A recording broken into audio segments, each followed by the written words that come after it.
What is a foam fire suppression system? A foam system is designed to combat flammable liquid fires. It generates the foam blanket that suppresses the fire by cooling, separating fuel from oxygen and suppressing vapors. Key components: foam concentrate tank holds the foam concentrate. Proportioner mixes foam concentrate with water. Discharge devices such as sprinklers or foam monitors. Fire pump and piping ensures water and foam distribution. Mandatory compliance. Installation must follow NFPA 11 and UA specific guidelines. System design must be approved by the civil defense. Routine inspections every 6 months with an annual performance test. Application areas: airports, fuel storage, chemical plants, and marine ports. Maintenance and AMC importance.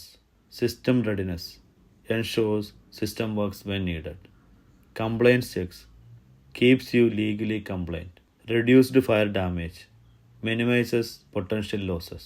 Fire safety is a shared responsibility. Ensure your foam system meets UAE fire and life safety code standards for maximum protection. Stay safe, stay protected.